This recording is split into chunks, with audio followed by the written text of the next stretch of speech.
नमस्कार। आज का मुद्दा में आप सभी का स्वागत है। मैं हूं आदित्य नामदेव और हमारा आज का मुद्दा है जोगी को एचसी से झटका, जग्गी मर्डर केस में फटका। छत्तीसगढ़ की राजनीति और न्याय व्यवस्था के बीच लंबे समय से उलझा राम अवतार जग्गी हत्याकांड एक बार फिर से सुर्खियों में है। हाईकोर्ट के द्वारा अमित जोगी को दोषी ठहराते हुए 3 सप्ताह के भीतर सरेंडर का आदेश देना न सिर्फ कानूनी रूप से अहम है, लेकिन असहज सवाल भी कई खड़े करता है। सबसे बड़ा प्रश्न तो यही है, क्या यह न्याय देरी से आई जीत है या न्यायिक प्रक्रिया की लंबी उलझनों का परिणाम है। ये 2003 में हुई हत्या, 2007 में ट्रायल कोर्ट से बरी होना, फिर वर्षों तक अपीलों का सिलसिला। आखिर इस पूरी प्रक्रिया में सच्चाई किस मोड़ पर स्पष्ट हुई? पहले रिपोर्ट देख लेते हैं, फिर चर्चा को हम आगे बढ़ाएंगे। साल 2003 छत्तीसगढ़ का पहला राजनीतिक हत्याकांड, राम अवतार जग्गी की हत्या। और अब 23 साल बाद हाईकोर्ट का बड़ा फैसला। जी हां, डिवीजन बेंच ने सीबीआई की अपील को स्वीकार करते हुए अमित जोगी को 3 हफ्ते के अंदर सरेंडर करने के आदेश दिए हैं। इस केस में कुल 31 आरोपी बनाए गए थे, जिनमें से 2 सरकारी गवाह बने और 28 को उम्र कैद की सजा मिली। लेकिन अमित जोगी को पहले राहत मिल गई थी। अब उसी फैसले को पलटते हुए हाईकोर्ट ने सख्ती दिखाई है। अमित जोगी ने इसे अन्याय बताया और सुप्रीम कोर्ट से न्याय की उम्मीद जताई। वहीं राम अवतार जग्गी के बेटे सतीश जग्गी ने इसे न्याय की जीत बताया। उन 29 अभियुक्तों में से 28 अभियुक्त को विचारणीय न्यायालय द्वारा सजा दी गई थी और अमित जोगी को माननीय विचारण न्यायालय ने दोषमुक्त करार कर दिया था। उसके खिलाफ सीबीआई ने हाईकोर्ट में एक्विटल अपील लगाई थी। अमित जोगी को डायरेक्शन दिया गया है कि 3 हफ्ते के भीतर वो सरेंडर करें। मैं न्याय व्यवस्था पर पूरा विश्वास रखता हूं। मुझे पूरा भरोसा है कि सर्वोच्च न्यायालय, सुप्रीम कोर्ट से मुझे न्याय अवश्य मिलेगा। आज माननीय उच्च न्यायालय बिलासपुर ने मोहर लगाई और सत्य की जीत हुई है। सीबीआई का केस प्रूव्ड हुआ है। मुख्य आरोपी अमित जोगी को जेल जाना पड़ेगा। माननीय न्यायालय ने 3 हफ्ते का समय दिया है उन्हें सिलेंडर करने का। 3 हफ्ते के अंदर वो उनको सिलेंडर करना होगा और जेल जाना होगा। राम अवतार जग्गी हत्याकांड में बड़ा मोड़, अमित जोगी को हाईकोर्ट से झटका, हाईकोर्ट का 3 हफ्ते में सरेंडर का आदेश। डिवीजन बेंच का बड़ा फैसला, 4 जून 2003 को हुई थी राम अवतार जग्गी की हत्या। एनसीपी नेता थे राम अवतार जग्गी। सीबीआई ने अमित जोगी के खिलाफ मामला दर्ज किया। अमित जोगी पर साजिश का आरोप। ट्रायल कोर्ट ने 28 आरोपियों को दोषी ठहराया। 2007 में अमित जोगी को बरी किया गया। 2026 में फिर से खुला जग्गी हत्याकांड केस। सतीश जग्गी की लंबी कानूनी लड़ाई, फैसले के बाद बढ़ी राजनीतिक हलचल। इस फैसले के बाद सियासी गलियारों में भी हलचल तेज हो गई है। कांग्रेस नेताओं ने कोर्ट के फैसले का स्वागत किया तो बीजेपी ने इसे कर्मों का फल बताया। जो उन्होंने 3 हफ्ते का सरेंडर का यदि आदेश दिया है तो कोर्ट के आदेश का तो हम सब लोग स्वागत करते हैं कि कोर्ट सारी परिस्थितियों को देखकर, जिन परिस्थितियों को भी देख करके फैसला करी है। कर्म प्रधान विश्व रचि राखा, जो जस करहि सो फल चाखा। तो जो जैसे करेगा वैसे पाएगा। 19 साल बाद जो फैसला आया, कोई न कोई बात कोर्ट की नजर में होगा, तभी तो ट्रायल कोर्ट ने उन्हें जमानत देने के बाद भी अभी दोषी करार दिया। 23 साल में कई सरकारें आई, केस से जुड़े कई चेहरे बदले, लेकिन न्याय की रफ्तार पर हमेशा सवाल उठते रहे। राम अवतार जग्गी हत्याकांड सिर्फ एक मर्डर केस नहीं है, ये उस सिस्टम का आईना है जहां सच को बार बार दबाया गया। हाईकोर्ट के इस फैसले ने जहां जग्गी परिवार को राहत दी है, वहीं अमित जोगी की मुश्किलें बढ़ा दी हैं। अब नजर सुप्रीम कोर्ट पर है, जहां तय होगा 23 साल से रिस रहे इस केस का मुस्तकबिल, जो छत्तीसगढ़ की सियासत का अगला अध्याय लिखेगा। बिलासपुर से अमन पांडे के साथ गौरव शुक्ला, बज़र न्यूज़, रायपुर। तो वाकई में अभी इस मामले में कई मोड़ आने वाले हैं, लेकिन सवाल उठना लाजमी है। सबसे बड़ा सवाल तो यही कि अगर सीबीआई के 11,000 पन्नों के साक्ष्य इतने मजबूत थे तो शुरुआती दौर में न्याय क्यों नहीं हो सका? अमित जोगी का यह आरोप कि उन्हें पूरा सुनवाई का अवसर नहीं मिला, हल्के में नहीं लिया जा सकता। क्या वाकई इतनी गंभीर सुनवाई महज सीमित समय में पूरी हो गई, या फिर यह न्यायिक प्रक्रिया की एक तकनीकी परत है जिसे आम जनता समझ नहीं पाती? यह मामला केवल एक व्यक्ति की दोष सिद्धि का नहीं, बल्कि उस सिस्टम का आईना है जिसमें राजनीतिक प्रभाव, जांच एजेंसियों की विश्वसनीयता और न्यायालयों की प्रक्रिया, तीनों पर लगातार सवाल उठ रहे हैं। क्या सीबीआई की जांच पूरी तरह निष्पक्ष थी? क्या शुरुआती जांच में हुई कथित चूकें जानबूझकर थी या व्यवस्था की कमजोरी। साथ ही यह भी विचारणीय है कि एक ही मामले में अलग अलग अदालतों के फैसले इतने भिन्न क्यों रहे। क्या यह न्यायिक विवेक का अंतर है या साक्ष्यों की व्याख्या में बदलाव? अंततः यह पूरा घटनाक्रम हमें यह सोचने पर जरूर मजबूर करता है कि क्या न्याय केवल फैसला सुनाने का नाम नहीं बल्कि समय पर पारदर्शी और निष्पक्ष प्रक्रिया का भी नाम है। अब सबकी निगाहें सुप्रीम कोर्ट पर टिकेंगी। क्या वहां से अंतिम सच सामने आएगा या यह कहानी अभी और लंबी चलेगी? चले हम बहस की शुरुआत करेंगे। बंसल न्यूज से कुछ सवाल हैं। क्या कुछ सवाल हैं? पहला सवाल आपको मैं बताना चाहूंगा, जिस प्रकार से अमित जोगी का ये मामला सामने आया है, कुछ सवाल उसमें सबसे पहला यही है कि राम अवतार जग्गी केस में पहले बरी हुए अमित जोगी पर अब शिकंजा क्यों कसा? दूसरा सवाल, क्या जांच में पहले चूक हुई थी इसलिए एससी ने फिर फाइल खोलने को कहा? तीसरा सवाल, क्या 2023 साल बाद मिला न्याय वाकई न्याय है या देर से आया हुआ फैसला?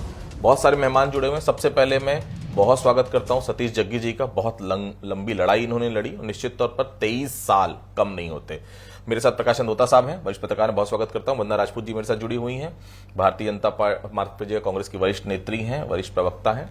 मेरे साथ आपको नजर आ रहे होंगे यहाँ पर तौकीर रजा साहब जुड़े हुए हैं, बहुत स्वागत करता हूं। और मेरे साथ सौरभ झा जी जुड़े हुए हैं जो जनता कांग्रेस छत्तीसगढ़ की तरफ से। सबसे पहले मैं जग्गी जी के पास चलता हूं। जग्गी जी, 23 साल लग गए अमित जोगी को दोषी साबित करने में, और अमित जोगी कह रहे हैं वो सुप्रीम कोर्ट जाएंगे, तो न्याय से कितनी दूर है अभी भी जग्गी परिवार? निश्चित तौर पे 23 साल की एक लंबी लड़ाई, एक सामान्य परिवार, एक तत्कालीन मुख्यमंत्री और उनके पुत्र के खिलाफ लड़ते लड़ते जिस कठिनाइयों, जिस विपदाओं को पार करते हुए सत्य की लड़ाई लड़ा, आज पूर्णतः न्याय मेरे परिवार को मिला। मेरे पिताजी को आज सच्ची श्रद्धांजलि जो है वो इस फैसले से मैं मानता हूं कि आज उनको मिली है, और न्यायालय का जो फैसला आया है इसका मैं स्वागत करता हूं और न्याय प्रक्रिया पे मैं आभार व्यक्त करता हूं। एक और सवाल आपसे ही मैं लूंगा जग्गी जी। सभी लोग झीरम हत्याकांड की चर्चा करते हैं, लेकिन छत्तीसगढ़ की पहली राजनीतिक हत्या थी। हम लोग उस समय नए नए इस फील्ड में आए थे, होता साहब तो बहुत अच्छे से जानते हैं पूरे घटनाक्रम को। राजनीतिक हत्या, पहली हत्या थी छत्तीसगढ़ में राम अवतार जग्गी की हत्या के रूप में। इस हत्या के पीछे भी कोई राजनीतिक साजिश थी क्या? कांग्रेस हर समय बोलती थी झीरम राजनीतिक साजिश है, इसमें ये मिला हुआ है, वो मिला हुआ है, जानबूझ के करवाई गई थी। क्या आपको इस मामले पे कोई लगता है कि आपके पिता की हत्या जब हुई थी, मौधापारा थाने के सामने का पूरा वो वाकया आज भी हम सभी को याद आता है, क्या वो भी कोई राजनीतिक षड्यंत्र, राजनीतिक हत्या थी जग्गी जी? देखिए, इसमें स्पष्ट तौर पे है कि पिताजी विद्याचरण शुक्ल के फॉलोअर थे, राष्ट्रवादी कांग्रेस पार्टी के पदाधिकारी थे, और अपनी स्वेच्छा से, अपनी ईमानदारी से, क्योंकि मेरे पिताजी की जो छवि थी एक व्यापारिक पृष्ठभूमि से आते थे, बहुत ईमानदार, बहुत सहज और सरल की छवि थी, तो मैं उसको राजनीति एंगल से न कभी देखा हूं और न मैं आगे कभी देखूंगा। परंतु जिस प्रकार से मेरी एफआईआर को शून्य घोषित किया गया, मेरी एफआईआर के बाद एक फर्जी एफआईआर लिखाई गई, उसमें यहाँ की तत्कालीन उस समय की सरकार ने उसमें जांच करी, जांच करने के बाद फर्जी अभियुक्त बनाए गए, केस बनाया गया और न्यायालय पे केस सबमिट भी कर दिया गया। बाद में जब सरकार बदली यहाँ पे और परिवार के निवेदन पे जब यह केस सीबीआई को दिया गया, तो मैं बहुत आभार व्यक्त करता हूं डॉक्टर रमन सिंह जी का, जिन्होंने परिवार का निवेदन स्वीकार करते हुए केस को सीबीआई को दिया। मैं बहुत आभार व्यक्त करता हूं डॉक्टर मनमोहन सिंह जी का कि उस समय कांग्रेस की सरकार थी और कांग्रेस की सरकार ने निष्पक्ष जांच के लिए उन्होंने स्टेट का निवेदन स्वीकार करते हुए सीबीआई को दिया। जब सीबीआई यहाँ पे आई तो उन्होंने स्पष्ट तौर पे ये कर दिया कि इस केस के पीछे में, क्योंकि आपको ध्यान होगा 2007 में जो बीएल तिड़के साहब की कोर्ट से निर्णय आया था, उस दिन भी सीबीआई का केस प्रूव्ड हुआ है। उसी पे आ रहा हूं जग्गी जी, उसी पे आ रहा हूं। मेरा तीसरा सवाल उसी पे था, ट्रायल कोर्ट ने क्यों छोड़ा जोगी को और हाई कोर्ट ने क्यों दोषी साबित किया? अब बात अपनी कंप्लीट करेंगे। ट्रायल कोर्ट में अमित जोगी को जो छोड़ा गया वो मेरिट पे नहीं बात हुई थी, उन्होंने इफ एंड बट पे कि ऐसा हो सकता है और ऐसा नहीं भी हो सकता है, ऐसा कैमरे पे देखेंगे प्लीज जी। ऐसा पाया जाता है कि ऐसा हो भी सकता है और ऐसा नहीं भी, क्योंकि जो सीबीआई ने केस बनाया, सीबीआई ने जो चालान पेश किया, सीबीआई ने जो एफआईआर लिखी, उसी पे माननीय न्यायालय जो बीएल तिड़के साहब की न्यायालय ने आदेश दिया, वो उसी में से 28 अभियुक्तों को सजा सुनाई और एक को जो बेनिफिट ऑफ डाउट देते हुए उन्हें छोड़ा गया था। जिसपे तो मैं बेनिफिट और डाउट सिर्फ इसलिए था कि वो अजीत जोगी मुख्यमंत्री के बेटे थे, वो भी क्लियर कर दीजिए। मैं इस आईने से कभी देखा नहीं मैंने उस मामले को कि वो अजीत जोगी के बेटे हैं या किसके बेटे हैं। मैं इसी की आईने वही कहानी, वही आरोप, वही सबूत बाकी लोगों को दोषी साबित करता था, लेकिन एक सिंगल आदमी को उस केस से बिल्कुल ऐसा हटा दिया गया जिससे उसका कोई लेना देना ही नहीं था। जग्गी साहब, मेरा इसमें इतना ही कहना है कि जब हमने सुप्रीम कोर्ट में सारी बातें रखी और सुप्रीम कोर्ट ने इसको सुना, और सुनने के बाद जब सुप्रीम कोर्ट को लगा कि भाई जो निचली अदालत का फैसला था उस फैसले में निश्चित तौर पे कुछ चीजें छोड़ी गई है, कुछ चीजों को नजरअंदाज किया गया है, और माननीय सर्वोच्च न्यायालय ने आदेशित किया हाई कोर्ट को कि हाई कोर्ट इस मामले को फिर से खोले, और फिर से सुनने के बाद जब हम वो बातों को पुख्ता रूप पे वहां रख पाए और वो कन्विंस हुए, तो आज ये फैसला आया है कि अमित जोगी सीबीआई की जो चार्जशीट थी और सीबीआई की जो केस था उसको प्रूफ करते हुए और सीबीआई की अपील पे उनको जो है आज दोषी करार करते हुए 3 हफ्ते के अंदर सिलेंडर करने के लिए होता साहब मैं भी वही आपके पास ही आ रहा हूँ, मैं आपके पास ही आ रहा हूँ। मैं भी वही चाह रहा था कि एक आध सवाल आप लेना चाहें तो आप ले सकते हैं। जी जी जी, मेरा एक सवाल था, आपने जब इसको निर्दोष खलास हो गए, उनको रिहा कर दिया, 31 में से 2 लोग उस पर सरकारी गवाह बने, बाकी लोग को सजा हो गई, अपील की बात जब आई तो सीबीआई की क्या रुख रही और क्या तत्काल अनुमति मिली थी आपको सीबीआई को कि इस मामले की तुरंत हायर कोर्ट में अपील करें? जी जग्गी साहब, नहीं, अगर अनुमति मिल गई होती उनको उस समय तो आज इतना लंबा मुझे इंतजार नहीं करना पड़ता। क्यों नहीं मिला? वो उनका टेक्निकल ग्राउंड थे, उनकी शासकीय संस्थाएं हैं, उनको बहुत सारी अनुमति लेनी पड़ती, पर इन बिटवीन मतलब ये मान लिया जाए ना पूरा मामला ही पॉलिटिकल उलझन में उलझा हुआ था। मैं उस मामले में बिल्कुल कुछ नहीं कहूंगा, क्योंकि मैं इस मामले को न्याय के रूप से देख रहा हूं और न्यायालय के रूप से ही बात करूंगा मैं।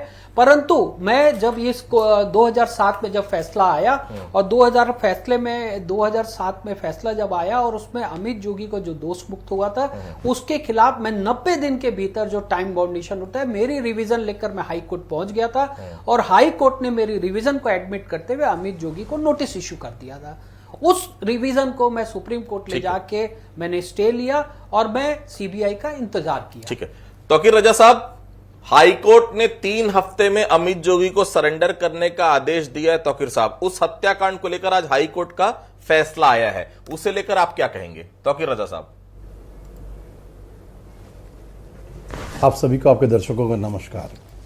देखिए, ऐसा है कि ये तो चाल और चरित्र जो है वो दिखाता है कि चाल और चरित्र क्या था। कांग्रेस की पार्टी की जब सरकार रही 2000-2003 तक, तो उनके समय का ये हत्याकांड है। सिर्फ इसलिए हत्याकांड के एक सर्वोच्च बड़े नेता जो विजय चंद्र शुक्ला उनके विरोधी थे, उनके राइट हैंड माने जाने वाले स्वर्गीय श्री राम अवतार जग्गी जी के, जब वो उनको दबाव नहीं बना पाए या उससे कोई मदद नहीं ले पाए कि उस एनसीपी कहीं से जीत ना जाए, इसके कारण से जो है दबाव बनाने के चक्कर में जब नहीं हो पाया तो इस प्रकार से ये हत्याकांड किया गया। ये चर्चा का विषय वर्षों तक रहा। लेकिन आप ये देखिए कि 2003 तक इनका सत्ता रहा, सत्ता में ये संरक्षण अपराधियों का रहा। 31 में से 28 लोग तो उम्र कैद पा जाते हैं, लेकिन जो मेन आदमी जिसके नाम से बातें हुई और जब बताया गया कि जोगी जी परिवार में से ही कहीं ना कहीं हत्याकांड में से शामिल है, लेकिन वही आरोप जो है वो बरी हो गए। और आज जो है हाईकोर्ट का जो आदेश जब आया, ये बताता है कि चाल और चरित्र जो है कांग्रेस का कैसा है। अगर ये चरित्र खराब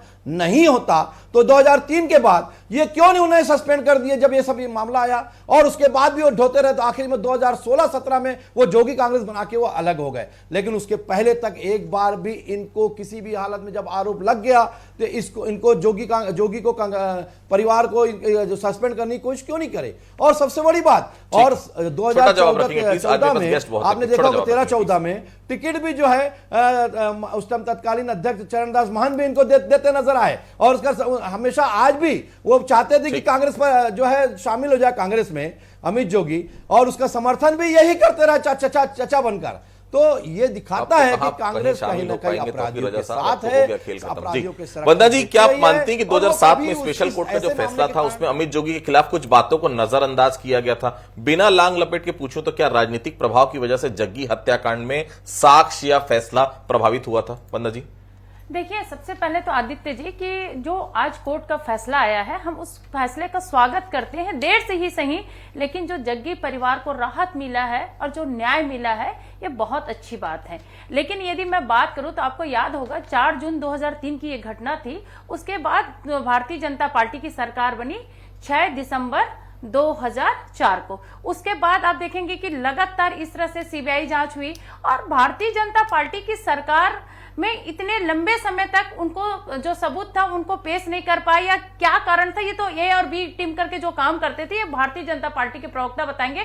लेकिन ये इस बात पर मैं पूरी जिम्मेदारी से एक बात बोल सकती हूं कि कांग्रेस पार्टी कोई भी षड्यंत्र को श्रेय नहीं देती है और हम चाहते हैं कि इसके पीछे, इस पर्दे के पीछे जो भी है उनको और कड़ी से कड़ी सजा मिलना चाहिए, क्योंकि इस न्याय के लिए बहुत देरी हो गई। और ये तो अच्छा है कि ये सक्षम परिवार है, और सक्षम परिवार होने के नाते इन लोग न्याय के पीछे लगे रहते, न्याय के लिए हमेशा दर बदर भटकते रहे और अंततः बहुत देरी से इनको न्याय मिली। अगर आप ये सोच रखिए ना, यदि यही अगर मध्यम परिवार के इसके बीच में घटना घटती तो वहां तक पहुंच ही नहीं पाता। तो मेरे को लगता है कि न्याय प्रक्रिया में इतनी अधिक देरी नहीं होना चाहिए। लेकिन वंदना जी, ए बी सी टीम जो भी थी, जो भी टीम थी नहीं थी, हटा देते ना पार्टी से तो टीम ही नहीं बनती। रहते वो डॉक्टर साहब के साथ जो आप कहना चाह रही, क्या दिक्कत थी बताइए। सौरभ जी, अमित जोगी को जो कहना था उन्होंने वीडियो संदेश जारी करके कह दिया। पहले तो ये बताइए, अमित जोगी सुप्रीम कोर्ट कब जा रहे हैं, और दूसरी बात, वो दुआ की बात कर रहे हैं, ये इमोशनल कार्ड क्यों?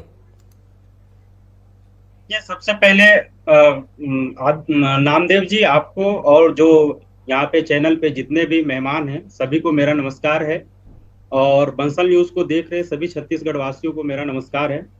अभी मैं सुन रहा था शुरू से, उसमें आपने ही जिक्र किया कि न्यायालयों की प्रक्रिया पर लगातार सवाल उठ रहे थे। 2007 में जो हाईकोर्ट ने निर्णय दिया था, उस निर्णय के बाद से लगातार सवाल उठ रहे थे। क्या 27 तारीख को जो रिपोर्ट हमें मिली, जिला कोर्ट और 11,000 पन्ने की रिपोर्ट थी, 2 दिन की छुट्टी थी, 1 तारीख को हाईकोर्ट ने फैसला सुनाने की बात की, 2 तारीख को फैसला सुना दिया। तो इतनी जल्दी जो फैसला सुनाया गया, बिना 11,000 पन्ना हमें पढ़े हुए, हमारे वकीलों को उस पर स्टडी किए हुए, तो क्या इस अब न्यायालयों की प्रक्रिया पर सवाल नहीं उठाया जा सकता है? हालांकि मैं सवाल नहीं उठा रहा हूं, क्योंकि इसी न्यायालय ने हमें 2007 में हाईकोर्ट से हमें राहत दी थी, बरी किया था। और जहां तक अभी मैं सुन रहा था, इफ एंड बट पर अमित जोगी जी को बरी किया गया। तो ये 27 तारीख को रिपोर्ट मिली है, 2 तारीख को फैसला सुना दिया गया, तो क्या अभी इफ एंड बट नहीं है? हाई कोर्ट के बाद सुप्रीम कोर्ट होता है, हम सुप्रीम कोर्ट जा रहे हैं, सुप्रीम कोर्ट में जाकर के वहां अपील करेंगे, और हमें उम्मीद है कि कब जा रहे हैं वो भी बता दीजिए।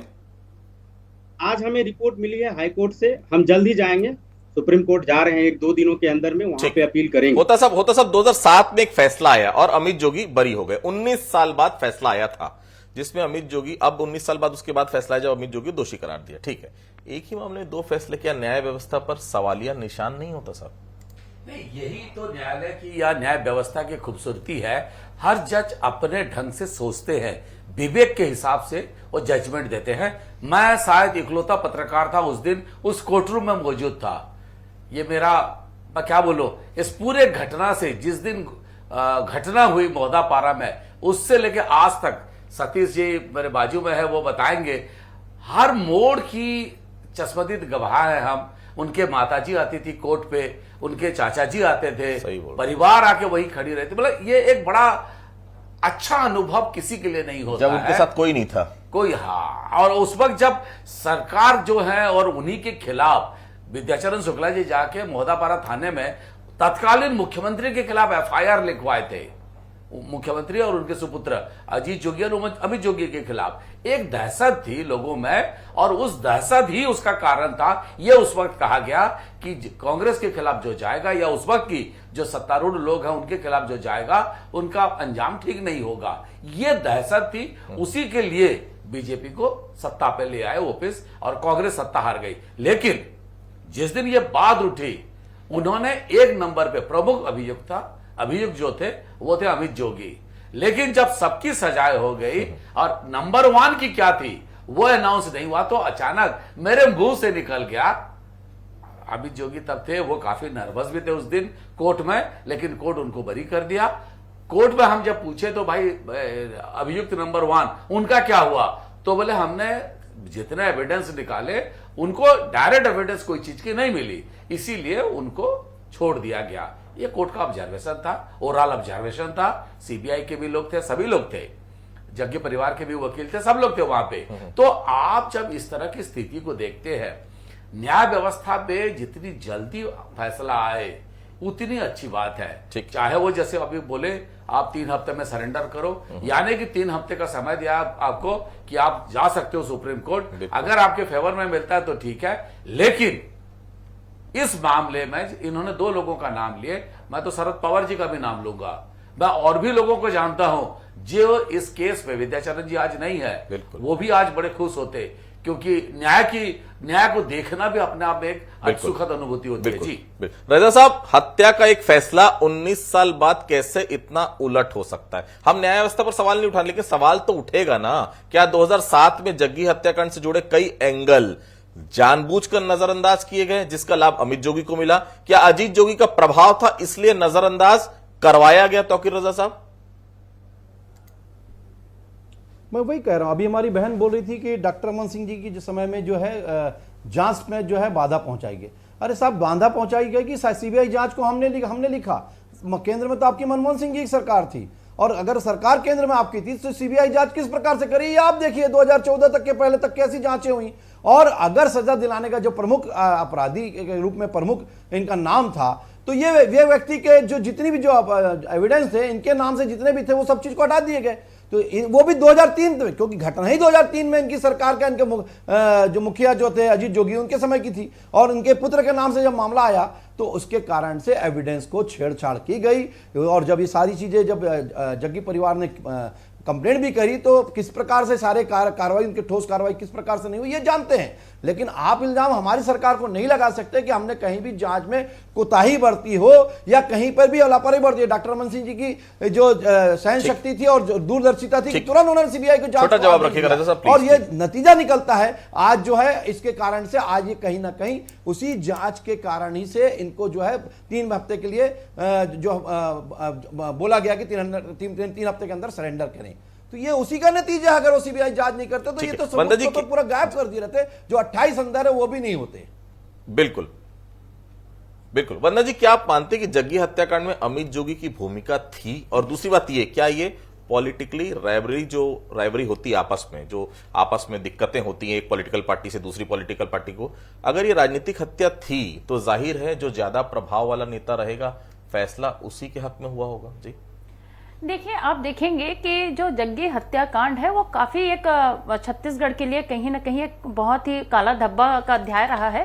लेकिन आप देखेंगे कि जो कांग्रेस की यूपीए की सरकार थी उस समय सीबीआई के जांच हुआ और लगातार चाह रही थी कि कांग्रेस सरकार, कांग्रेस पार्टी की जो भी अपराधी है उनको सजा मिले। और ये आज बहुत बड़ी जीत है। हम इस कोर्ट के जो फैसले है उसका स्वागत करते हैं। और एन पेन प्रकरण की बात जैसे हमारे जो भारतीय जनता पार्टी के प्रवक्ता भाई बोल रहे थे, तो आप देखेंगे कि जब 2004 से लेकर के कंटिन्यू भारतीय जनता पार्टी की सरकार थी, केंद्र में भी 2014 से थी, लेकिन न्याय के लिए इतना अधिक लंबा समय कहीं ना कहीं प्रश्न चिन्ह खड़ा करता है कि एक जो मध्यम वर्गीय परिवार यदि इनके जगह रहते तो उनको क्या न्याय मिल पाता है? क्या ये तो अच्छा, एक बहुत अच्छी बात है कि यहाँ जो शिक्षित परिवार है, एक सक्षम परिवार है, जो न्याय के लिए हमेशा ये लोग गुहार लगाते रहे, दरवाजे खटखटाते जांच जो है वो सीबीआई कर रही थी, वो केंद्र के अंदर में आती है, केंद्र में आपकी सरकार रही, तो दो बातें क्यों काम करते हैं? कहीं ना कहीं पहले आप बात तो समझिए, सरकार आपकी रही।